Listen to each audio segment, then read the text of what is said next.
Hello, everybody. Welcome back to the show, Science, Facts, and Fallacies podcast, episode 301. I'm Cameron English. That's Dr. Liza Dunn. Hello, everybody. Very excited to be with you. We just got off our most recent space, which was excellent. We talked all about, what did we talk about? Doing your own research. That's It's right. funny. I forget like what I've read and I forget what I've talked about because there's so much stuff to talk about. I have two young children and lots of work to do, so sometimes things escape me. Yes, we talked about trusting experts versus doing your own research. Real productive conversation. We had a lot of experts on hand to give their perspectives, which were not what you would expect, I think. We had a lot of people with academic backgrounds saying, you actually need to be kind of skeptical of what we're telling you in many cases. So it was a That's great right. time. I learned a ton personally, and I hope you join us. They're every Friday at 11 a.m. Central Time. You're welcome to speak or just listen. It's up to you, but we welcome input from anyone that wants to join us. And all the sessions are recorded if you want to go back and listen. They're kind of fun. Yes, totally free, available. All you need is an X account, which are also free. Yep. And follow us as well. Follow us. It's at CamJ English, at Dr. Liza MD. We'd love to interact with people. Always a good time. But we have three stories, as always, that we're going to talk about. This is all really intriguing, exciting, appealing stuff. And we're sort of branching out a little bit, Liza, which I like. We're getting into some new areas, still very science heavy, but things we don't talk about nearly enough, I don't think. That's right. Okay, so here we go. First up, news from around the web, political opportunism and campaign donations. Trump pardons Silk Road drug kingpin convicted of selling heroin and meth on the dark web. Oh no, the dark web. Why do your own research and believe in science encourage science illiteracy?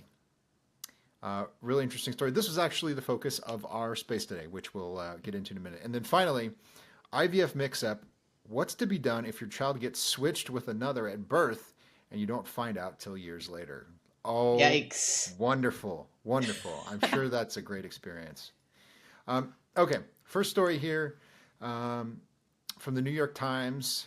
This is called How Trump Was Persuaded to Pardon an Online Drug Kingpin.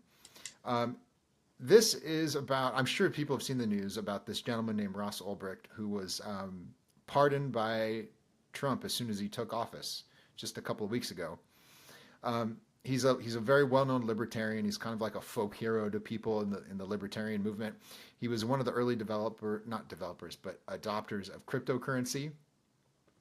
And he set up this website called Silk Road in 2011. 11. Yeah. And then a couple years later, 2015, it became very popular. And you could only access it through a special browser, and it was totally anonymous. And you could buy a lot of things on there that the government didn't want people to have, namely illicit drugs. Apparently, it was like really common to sell marijuana, but you could also get harder drugs like heroin and cocaine and so forth. And of course, nobody using the site to sell or buy was collecting taxes to send to the IRS. Exactly. So the federal government got a little uncomfortable with this, and what I've heard a lot of people say is they decided to make an example of this guy. Like nobody gets to break federal drug laws and not pay their taxes. So the Times here, they're framing, as is often the case, is a little off in my view. They're talking about this as, Trump did this as sort of a kind of political opportunism to get support and to get fundraising dollars from libertarians, so like, I don't even know how to describe libertarians. They're like left and right wing at the same time. Exactly. They're like, leave us alone. Yeah. Ayn Rand called libertarians the hippies of the right, which I think is the perfect sort of summary. She meant it as a pejorative, and they kind of wear it as a badge of honor. They're like, yeah, we want people to be left alone, and we like free markets, and we don't like the government. But in any case, the Times is sort of treating this as like this was political opportunism on Trump's part, and again, calling this guy a drug kingpin. I don't know. And if you see a picture of him, he's a pretty normal looking dude. He did well in college. He's very smart. He's a super duper economics nerd. like nothing really threatening about the guy, but they sort of frame him as like he's, like this fur coat wearing all. Mafioso. Yeah, yeah, Right? drug kingpin. But anyways, he's free now, and now there's this ongoing debate about whether that was the right thing to do, and it sort of spurred a new, I don't know, a new front in the sort of battle that we're having as a culture over drugs and drug abuse. Um, I think, in short, before you take over, Liza, I think it's good that he's out. I think they put him in prison for life, if I'm not mistaken. For life, or maybe even 2 life sentences. I can't remember if it's 1 or 2, plus 40 Yeah, years. So yeah. it was like mind boggling how stiff of a sentence he got. Um, and it's interesting. This is an interesting case. I'm not very savvy about cyber currencies and cyber security and all of this stuff, but this particular case is fascinating because it really was the first time uh, people got an idea about the dark web and how to navigate sleuthing in the dark web, and to how do you get bad guys in the dark web, right? And so it posed several issues for investigators to how do you track crime, but it also really was the first time people became aware of several things: cryptocurrency like Bitcoin. Most people didn't really, and I still have a very, very sort of low understanding of how that all works. But it was also the first time people became very aware of blockchain, and then cyber criminality. And unfortunately, for this, he was a kid. He was 26 when he came up, maybe even when he was arrested. So the story is that he really wanted to develop a untraceable commerce platform where people could buy and sell goods without the interference of the government in terms of taxing and things like that, and without surveillance. So you wouldn't be pressured into buying certain things because of advertisement or whatever, or coercion. He really thought that people should be free to make the choices to buy and sell what they wanted on their own terms. And so he created the currency that he didn't create Bitcoin, but the currency he used was Bitcoin. And he created a method using, and I'm going way out of my league here, so anybody who's listening wants to get into more of an explanation of developing untraceable commerce interactions using Tor, which is part of the dark web, and blockchain. So it was very difficult to trace back to the original person who was selling you something and the person who was purchasing something. So the guy's obviously a genius if you can make something that complicated on the web. And he didn't just, there weren't just people selling, drugs. There were people doing other business interactions that were perfectly legal and things like that. And he called it the Silk Road because the Silk Road was historically the way the East and West got connected, and selling goods that were very, very valuable going in both directions. And so he looked at it as a commerce platform. Unfortunately, a lot of illegal things happened on that platform. So yes, mostly what he was accused of was being directly involved with selling drugs on that. He denied selling drugs. And then there was some claim that he was involved with money laundering, because users would be able to buy and sell goods anonymously. And so they could do money laundering on there. And then, the way it's promoted in legal circles is that this was an online black market rather than a legit market. Whereas he was looking at it as this is a market that kind of liberates people from having to have, all sorts of supervision over what they're buying and selling and things like that. So he was arrested at the library. And it's interesting the way he was arrested. And I want to say it was in 2013 that he was arrested. So I think the site was live for maybe 2 years. I might be wrong about that.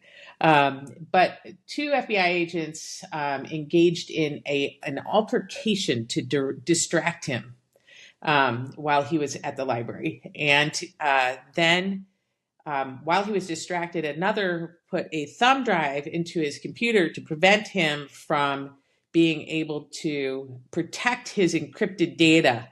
And so they got the thumb drive that way. And he was subsequently arrested and accused of all sorts of crimes and being a drug kingpin, like you say. So you're expecting a Scarface type scenario, right? When in fact he was living with three roommates in an apartment. He was driving a relatively ordinary car, all this kind of stuff. Nothing sort of glamorous about his lifestyle. So wherever all that money was, it was probably in Bitcoin. But anyway, he was then tried and accused of a number of things. He was also accused of trying to take a hit out on somebody. And then they had to drop that charge because they didn't have enough evidence. But as to be made an example of, he was sentenced to prison for life. And for part of it, was spent some time in solitary confinement. So it's an interesting story. I'd love to learn more about the technology behind it. But it seems to me that this may have represented a fair amount of government overreach. In this case, I think that the conviction and the sentencing was really in excess of whatever crimes he was accused of. The library where all those infamous drug dealers hang out, That's right. Reading books about economics. Right. Those dastardly gangsters with their exactly AR-15s and their drugs.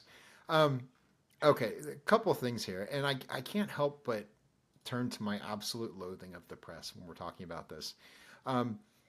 They seem to have turned this into a partisan issue, which I think is frustrating because this is like the interesting part of the story is not that the president pardoned this kid. No. Like if you're a politico, if all you do is follow federal politics, national politics, I kind of get why you're interested in that. But the fact that the government was so outraged by this guy setting up a private website and not paying taxes on transactions, like why would that necessitate 2 life sentences plus 40 years or whatever it was, right? Why would they be willing to put this kid in prison for the rest of his existence for that crime? Let's talk about that. Like that doesn't get any airtime. That doesn't get any traction. It's kind of crazy because it's all about Trump did this bad thing, and look at who he released. But the story is insane. Yeah, and he had 600,000 people petitioning to have him pardoned. And people who had known him, people in jail who knew him, who said that he's not at all what he's being portrayed as by the press to be.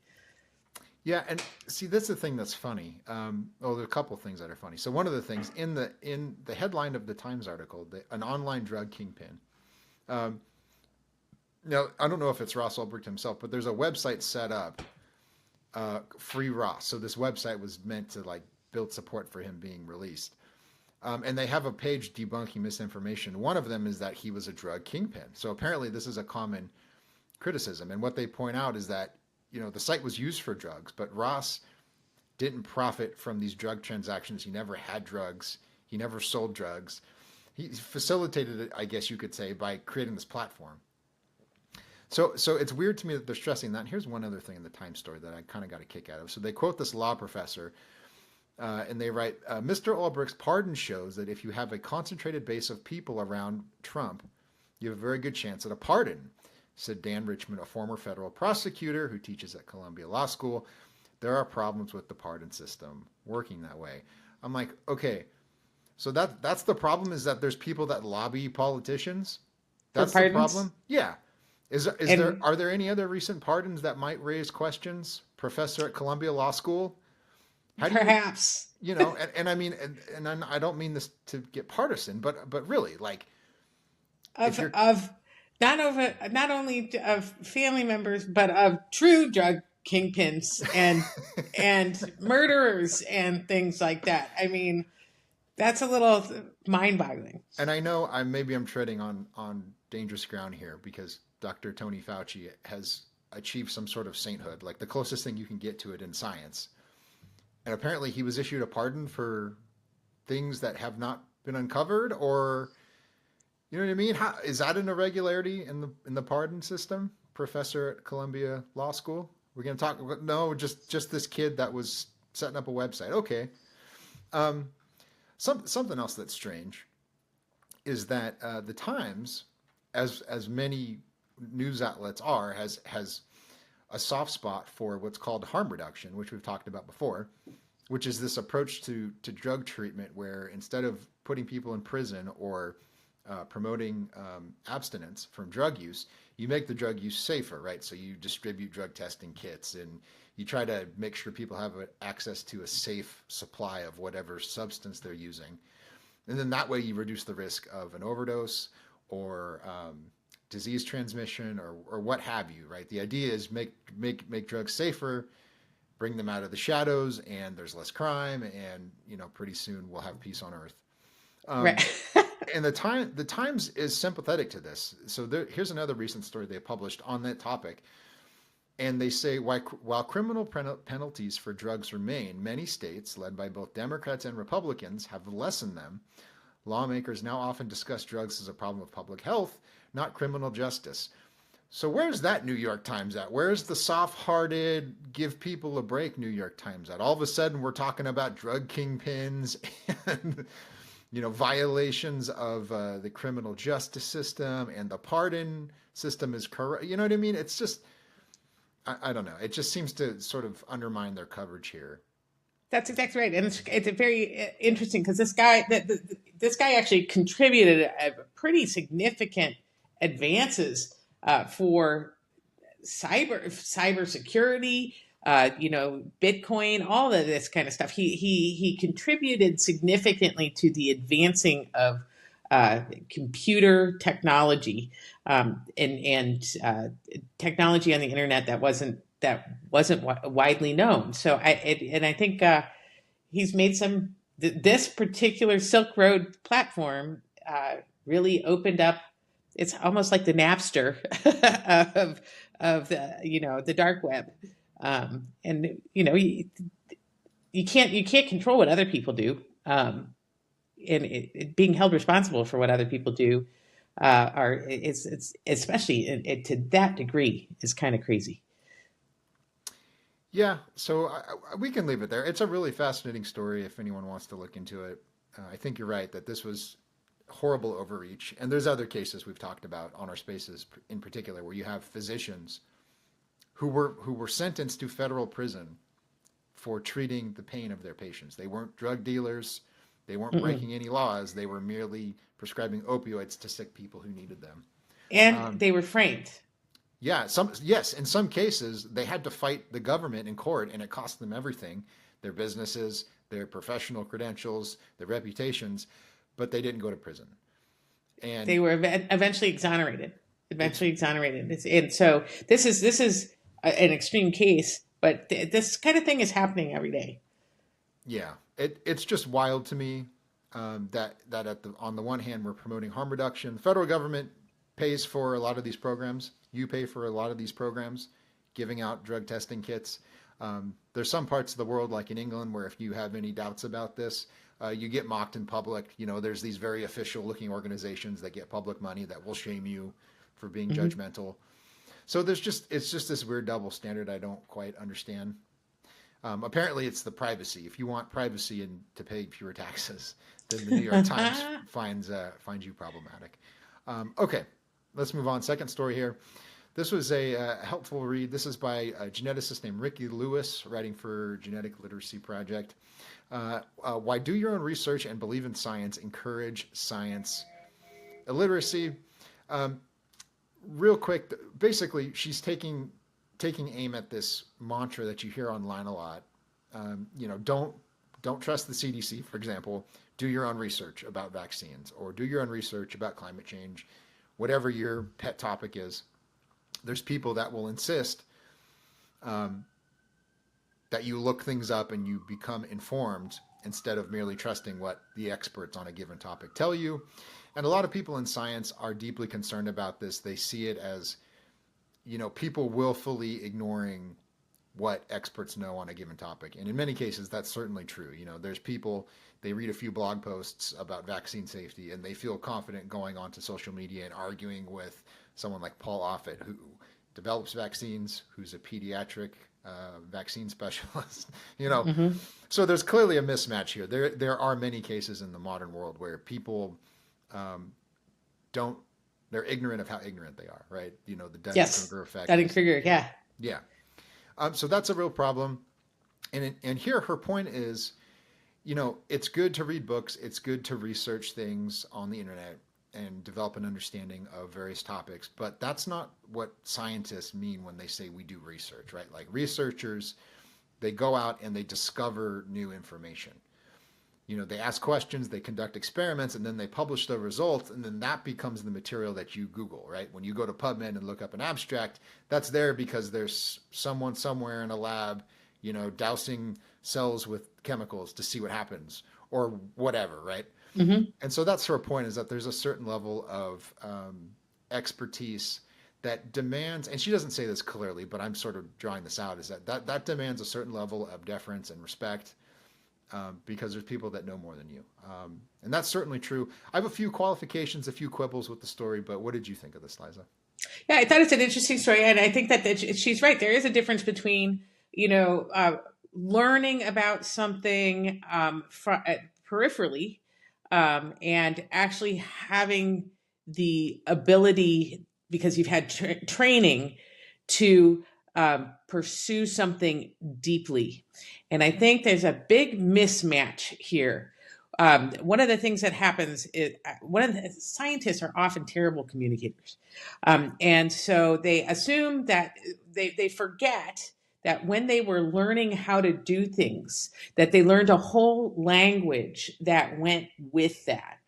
And so when they are talking to ordinary mortals like me and you, they wind up using language that they think is understandable, but it's very, very, very complex. And this is one of the things that happens with doctors, is doctors get trained a lot more to try to figure out how to communicate with people, because they have to take complex scientific ideas and explain it to ordinary people. And this is one of the places where doctors are actually pretty good at this, whereas a lot of more deeply trained scientists use scientific terms, use mathematical equations, all sorts of things like that, and can't explain to lay people very well. So lay people get frustrated, especially when you have something like a pandemic and they're trying to get answers now because they want to know if they're at risk or their kids are at risk and things like that. And they get these very, very, very deep answers, or they get the just sort of public health memo. And they want to understand the public health memo. They want to understand, can I put my kid in school? Or what happens if I don't wear a mask? Or do I need to, be taking certain medications? Who's at risk? Very, very basic questions. But they don't want to be told you need to wear a mask all day long every day and on the beach and blah, blah, blah, blah. They want to know why, right? And so if you've got then what they saw during this pandemic, people from elite universities with fancy sounding degrees having debates about the merits of a recommended action based on their perception of the scientific evidence. And then one side gets kind of suppressed and is not allowed to talk. Then the public's like, wait, why is this person different than this person? And so then you get people going, well, I'm going to do my own research. And they start looking up stuff and they start seeing that ivermectin is going to cure now everything under the sun, from worms and scabies and lice to, cancer and rheumatoid arthritis and whatever disease of the day you want to make it cure. And so think that what we're seeing now is a reflection of the abysmal failure of scientists to have communicated well during this trend. And no, it's not just because they know their science very well. It's because they also made some were not great at communicating, and they did not entertain a difference in opinions, and they took some pretty draconian measures that made people feel like they had to fend for themselves. Yeah, I'll say it more simply because I don't have the same. I don't know. I don't know how to put it. They weren't just, it wasn't just the fact that you had lab nerds that were just really bad at talking to normal people. It's that they were lying. It's that they were very prominent people with advanced degrees who were lying to people. When you say it's acceptable to go to some political rallies that turned very violent and destroyed people's livelihoods, but it's not okay to take your family to church, you're a liar. That's exactly right. And that completely undermines any credibility that you have. Then when you find out in retrospect that, you're not allowed to go to church and you're not allowed to go to the beach or be outside, and some of the leading faces in this pandemic were having sex parties and doing ecstasy with other doctors.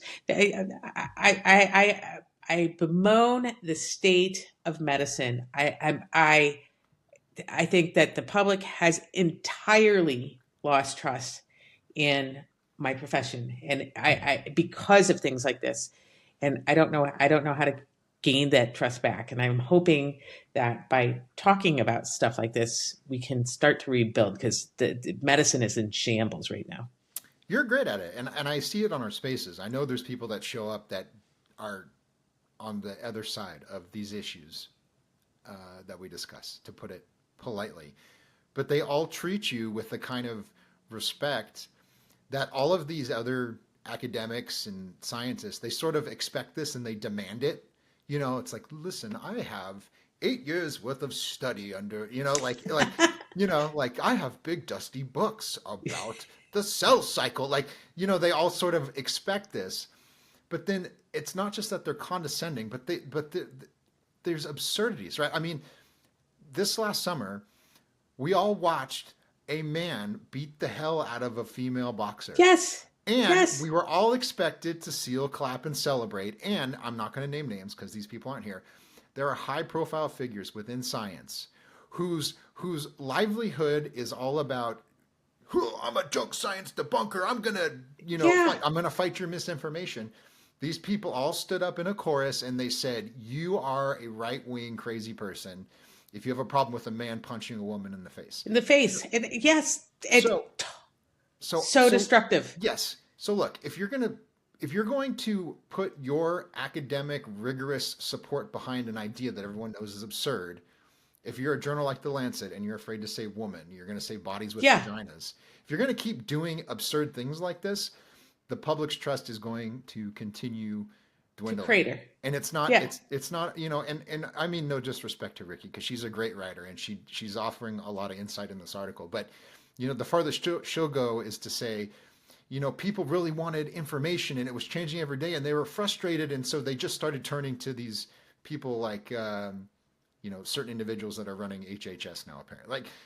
There's obviously more to it, right? It wasn't just an onslaught of information and uncertainty. Yes, that was part of it, but there's clearly other things going on. And this is part of the problem with this discussion that we covered today, is there's a lot of people in science, they just, for their own career prospects or their own reputation, they won't speak out against this. And because of that, you're not going to get to the root of the problem. And the other thing that they wouldn't do is, very few people, once the whole kind of mRNA vaccine thing took off and it started getting taken over, and this is mostly Twitter because I spend most of my time on Twitter, but very few physicians came and stood up for the vaccines publicly.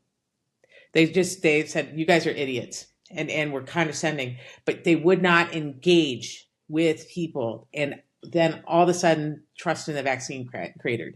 And I think that the vaccine is really a remarkable feat of innovation. But because they weren't willing to engage and actually talk to people who had questions, uh, the trust cratered. And there were opportunities too. Mario had spaces, and yes, you had to talk to some wacky people, but talking to wacky people is how you get the more truth, right? And people are saying, I don't want to platform this person, I don't want to platform that person. You're not necessarily platforming, you're providing a counter argument that happens to be true and scientifically valid. And now here we are, uh, with RFK. It's mind boggling to me. Yeah, I mean, if you need evidence that your approach has failed, the the inmates are running the asylum, right? That's right. You have you have Dr. Oz in a very powerful position within the federal health bureaucracy right now. You have a trial lawyer running the entire show. Do you like A you guys $1.5 trillion show. Do you guys not get it? And I'm a small fish in a very big pond. Me too. But it's like the COVID origins thing, the more that comes out about that, the more suspect that gets. And it should have. I mean, come on. Just like Jon Stewart said, it originated in the city with a lab, right? And the lab had gotten inspected several times, and it was not up to snuff. I don't know 100%, but I don't think entertaining that as a possibility is beyond the pale. A couple other things. This is a New York Times story. This is from February 2022. The CDC isn't publishing large portions of the COVID data it collects. The agency has withheld critical data on boosters, hospitalizations, and until recently, wastewater analysis. Now, this is a well-known story at this point, but their excuse for doing this was that the data wasn't ready for prime time, and there's different offices within the agency that have to sign off on a publication. And I don't buy that. Okay, yes, okay, you understand that that's your process. Make your process go faster, so you can release the. So in other words, there are documented cases of the government withholding data. So maybe people had questions about it because you were withholding it. You weren't forthcoming with it, right? And the more you tried to. It seems to me that everybody was trying to control this story, and the more they tried to control the story, and I don't think everybody was nefarious, and I don't think they were trying to. I think they were trying to reduce the amount of hysteria and things like that. But I don't know. I think that being transparent is really, really important. And my company has a whole transparency website where you can get all the summaries of our data. I think that should be reassuring to people. Yeah, it should, but it isn't. That's the strange thing, right? Industry's still corrupt. You can't trust them. And that's a message you get from academia a lot of the time. Meanwhile, the federal government is censoring information on social media, not because it's false. In fact, because it's true and they're afraid that people will misinterpret it. And Mark Zuckerberg came out recently and acknowledged all of it. There's a lawsuit that made its way up to the Supreme Court. You can read all of the discovery material. It's mind-boggling. I mean, you have federal officials saying to Facebook, you're going to take this down because there's people here at the White House are really angry. And I mean top people, like the toppiest of top people, of course, referring to the president, right? Yes.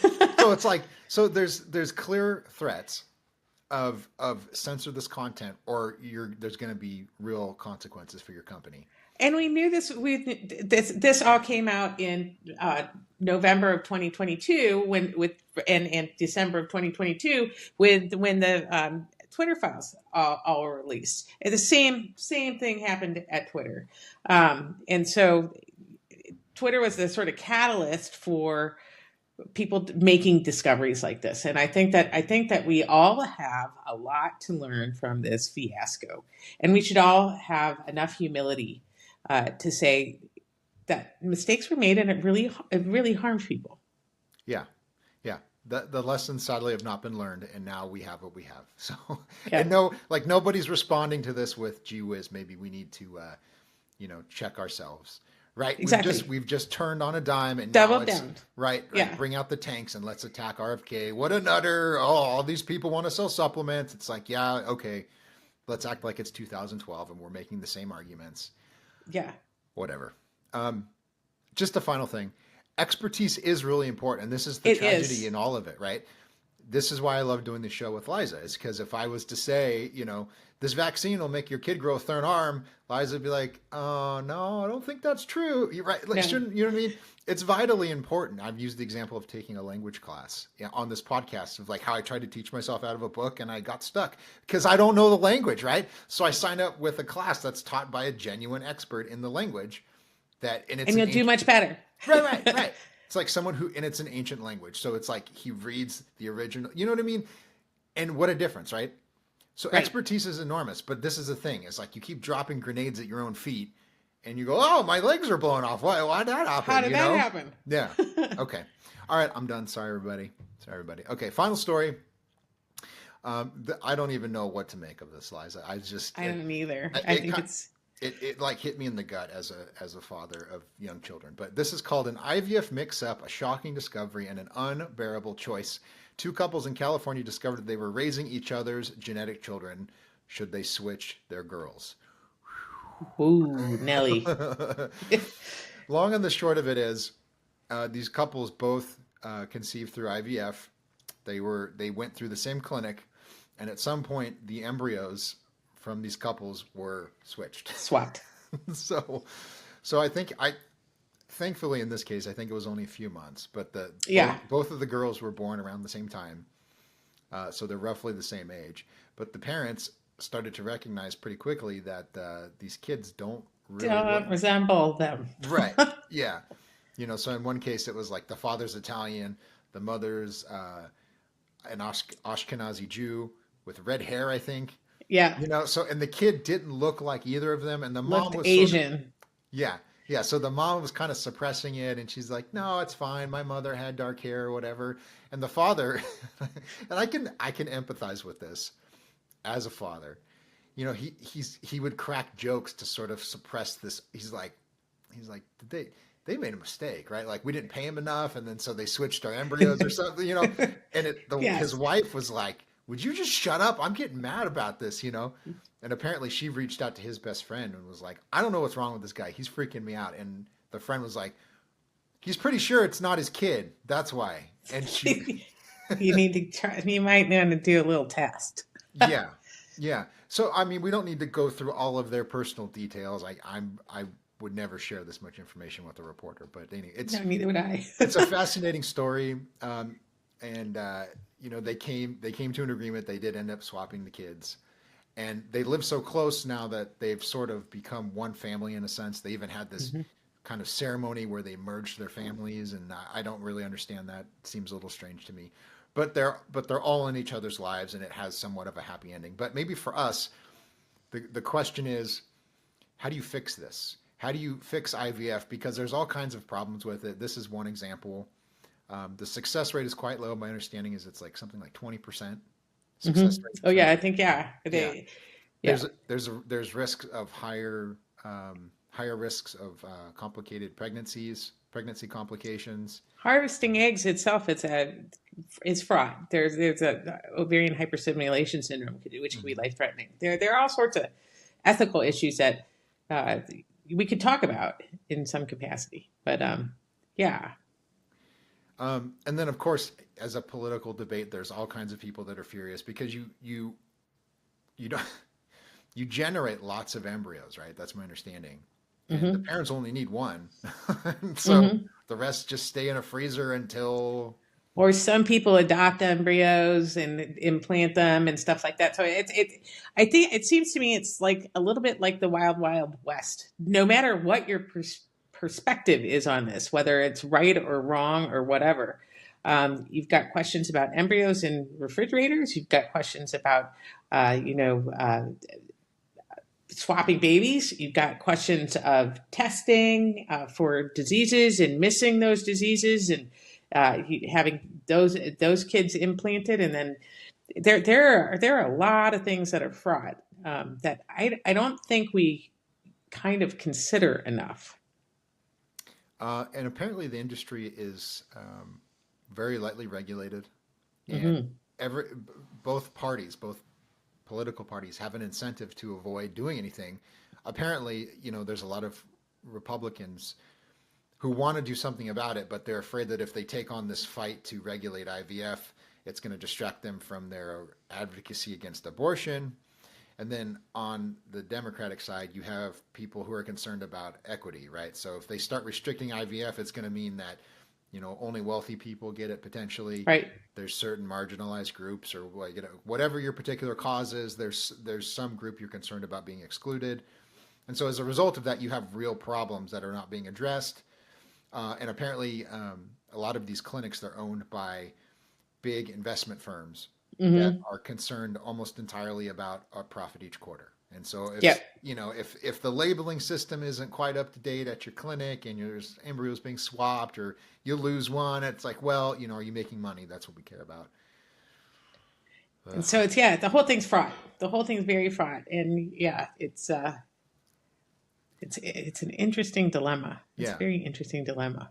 But apparently it's quite popular. And Yes, so it is.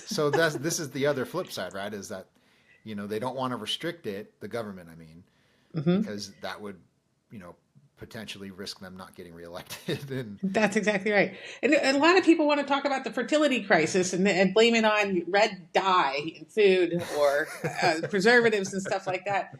Really, I think that the most of the fertility crisis is coming from people deciding to have babies much later, like I did. I decided to have babies later. So I think that that really plays into it. You have a marked decrease in fertility by the time you're in your 40s. So maybe there should be some kind of discussion. I think I'm a professional woman. I love my job, but I think motherhood's wonderful too. And I think that there's a lot of negativity around motherhood.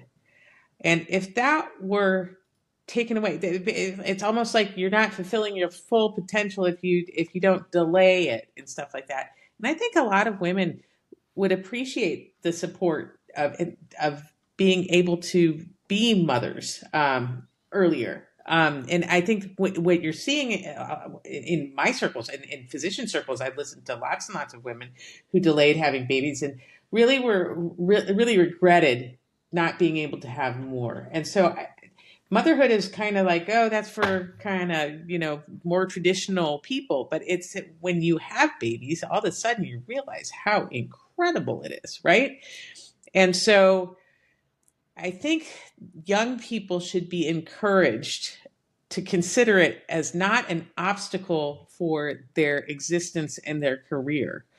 Uh, we need to be more supportive of people who want to have babies younger, and I think you'll see a decrease in the fertility crisis if we gave them more support, and then you wouldn't necessarily get into these kinds of situations. it's also tragic. By the way, your kids will outlive you, your career will die with you. It's just That's not exactly it's not right. that important, right? You need to provide for yourself and for your family. But it's just not that. I'm telling you, it's the greatest thing you'll ever do. I love my kids. There's nothing like it, like watching my wife hold both our kids. It fills me with the warm fuzzy that it like nothing else does. There's no party, there's no drug, there's no amount of money that will give you the dopamine rush of just holding your child. It's the greatest. So, It's amazing. ignore all the losers and the haters. There was apparently there's conferences now where people are they're called pronatal conferences. Oh wow. I think there's one called NatalCon. So this happened in last spring in 2024, and Politico covered it, and their coverage was the far right is so obsessed with making babies they just held a whole conference about it behind the scenes at the first NatalCon. It's like Oh my gosh. it's such Oh my a gosh. again Well, I mean, all these people are so obsessed with having babies that they're putting them at risk of being swapped. you know. So anyway, and I wouldn't call them far left. I'd call them they wanted to have babies. Yeah, it's so funny. It's so funny. I love X for this reason because like news outlets publish these dumb studies and the comments are just like, "Why do you hate babies? Is it now far right to want to have kids? GTFOH." Yeah. Not gonna lie, I like babies. That's hilarious. So good. So good. Okay, anyways, we'll stop there. Um, Fascinating story. It's just good to contemplate these things because one of the problems is that as voters, we don't like, there's the same handful of issues we talk about every year. You know, we talk about immigration and taxes and this war or that Hmm. war. And I mean, we maybe about abortion, I don't know. The But then culture wars, yeah. there's all of these things, and those are very important, don't get me wrong. But there's a lot of these things that just go under the radar and they never get Hmm. dealt with. And then something like this blows up. And then we go, oh, gee whiz, what do we do now? What do we do now? Yes, we Yeah. might want to think about it. Anyways, go check those out. Thank you for joining us as always. I appreciate you tolerating my rants. I'm um, glad you rant. follow us on X. Again, it's at Dr. Liza MD. I'm at Cam J English. Spaces are every Friday, 11 a.m. Central Time. Hope to see you there. See you next week. Take care.